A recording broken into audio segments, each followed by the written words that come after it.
Cerita tentang salah perhitungan bulan, cerita tentang pasang surut, cerita kesalahan hitung itu akhirnya menyebabkan kapal si kakeknya yang marinir ini gagal landas tepat di pesisir, itu yang dibawa oleh Rebecca bertahun-tahun kemudian dan sebelum dia akhirnya menulis buku ini, Our Moon ini. Di Jawa misalnya, itu ada tradisi padang bulan. Tradisi padang bulan itu bukan hanya sekedar tradisi yang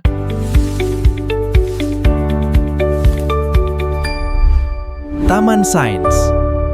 Teman berpikir, teman bertumbuh.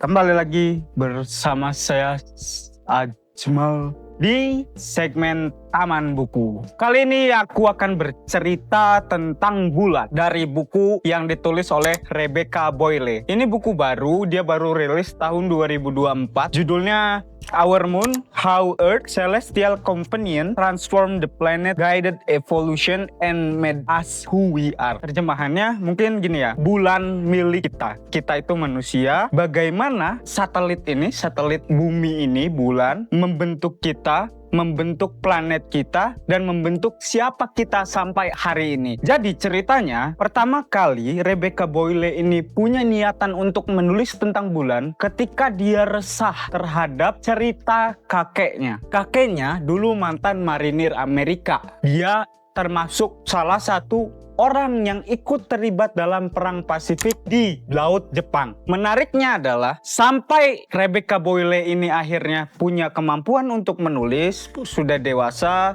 sudah mengenyam pendidikan, sudah jadi jurnalis, dia teringat kembali kisah kakeknya tadi. Kakeknya ketika cerita tentang perang Pasifik, dia selalu menyalahkan perhitungan sehingga pasukan marinir di kelompoknya itu kalah. Kenapa kalah? Mereka salah memperhitungkan waktu untuk mendarat ke daratan dan mereka salah memperhitungkan waktu pasang surut bulan. Sehingga yang seharusnya si kapal itu menjorok pas di tepi laut. Jadi pas turun intinya tuh langsung bisa nyerbu gitu. Nggak perlu ngoyo dulu, lari-lari, nggak perlu becek-becekan dulu.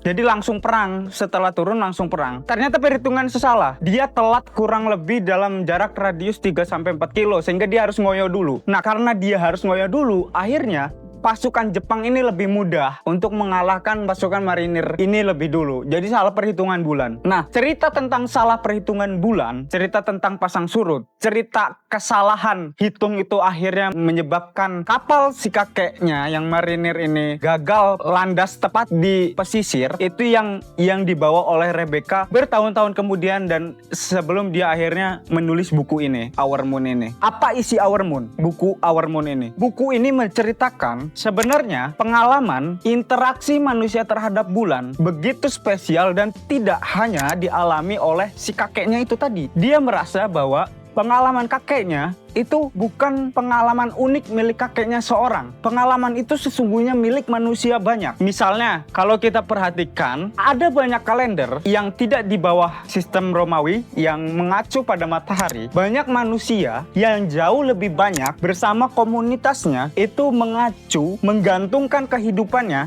menggantungkan keputusan hidupnya, menggantungkan apa yang terjadi di esok hari itu pada bulan. Di Indonesia misalnya, Jawa, dia punya kalender yang mengacu pada bulan. Bahkan dalam konteks tertentu bintang. Kalimantan, Dayak misalnya, punya hal yang sama. Ada banyak suku-suku lain, komunitas-komunitas lain di Indonesia yang sebenarnya sebelum adanya Islam masuk ke Indonesia, itu mengacu hidupnya digantungkan acuannya pada bulan. Inilah yang diceritakan oleh Rebecca Boyle bahwa sebenarnya kedekatan hidup antara manusia dengan bulan itu jauh lebih lama dibandingkan kedekatan manusia hidup dengan jam tangan. Kenapa? Karena manusia itu menggantungkan waktu bersama-sama dengan bulan itu berabad-abad usianya. Sementara hitungan jam itu baru kita rasakan abad yang baru-baru ini, belakangan ini. Belum sampai kayak 1000 abad, 100.000 tahun, berjuta-juta tahun. Bahkan manusia purba kita tahu banyak menggantungkan menggantungkan kehidupannya pada malam, pada bulan. Itu salah satu yang diulas. Rebecca Boyle menceritakan betapa dekatnya kita dengan bulan. Tapi pertanyaannya, kalau kita lihat hari ini, apakah teman-teman masih sempat tiap malam melihat langit, melihat bulan, melihat kondisi bulan sedang apa, kondisinya seperti apa, pengaruhnya terhadap kita apa? Inilah yang kemudian lebih lanjut dipertanyakan Boyle. Kalau teman-teman menyadari, di Jawa misalnya, itu ada tradisi padang bulan. Tradisi padang bulan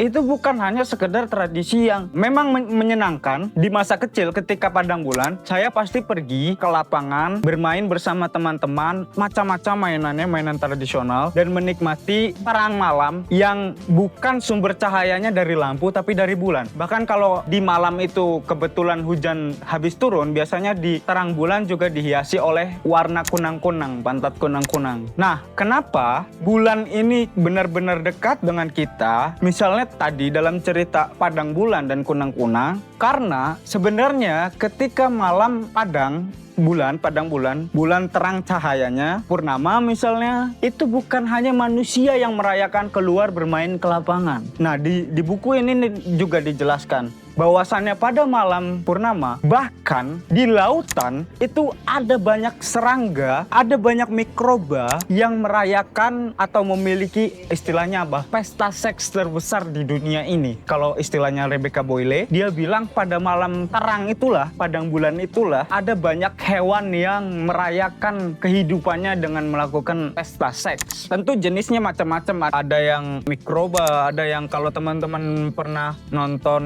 Ghibli, Pompoko, yang berang-berang dan rakun-rakun itu bercinta di bawah bulan purnama karena itu musimnya, itu pun sama konteksnya. Itulah yang diceritakan oleh Boyle di buku Our Moon. Kemudian kita juga tidak luput, misalkan di beberapa bulan terakhir, Cina sudah berhasil melihatkan bagian bokong bulan, bagian belakang bulan yang cenderung gelap dan konon dipenuhi hal-hal yang menyeramkan. Di buku ini juga itulah yang dijelaskan, hal-hal menyeramkan dari bulan. Berabad-abad manusia meyakini bahwa terang bulan adalah terang yang indah. Di dalam bulan itu ada surga. Di dalam bulan itu terdapat hal-hal yang jauh lebih indah dibandingkan bumi misalkan. Di sana ada bidadari, di sana ada dewa-dewi. Dan pada era modern lah baru kita mengetahui bahwa bulan ternyata itu tandus, penuh lubang, kayak kalau di wajah ini mungkin penuh lubang-lubang jerawat. Dan potensi kehidupan di sana hanya sedikit karena tak ada air, oksigen minim dan lain-lain. Itu baru diketahui modern di era modern ketika misalkan Armstrong berhasil mendarat di sana. Tapi poinnya adalah citra bulan sebagai satelit, sebagai benda luar angkasa yang indah, itu kita yakini berabad-abad. Kalau teman-teman nonton Naruto pasti pernah lihat pas Hinata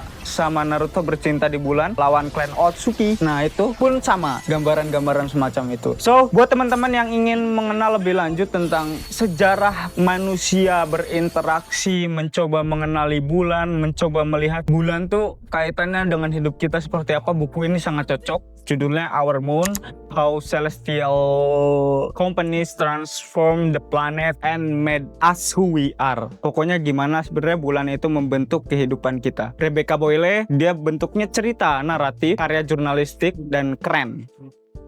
Bahasanya santai. Oke, sampai sini dulu aja untuk rekomendasi dari Taman Buku. Terima kasih, selamat sore, dan sampai jumpa.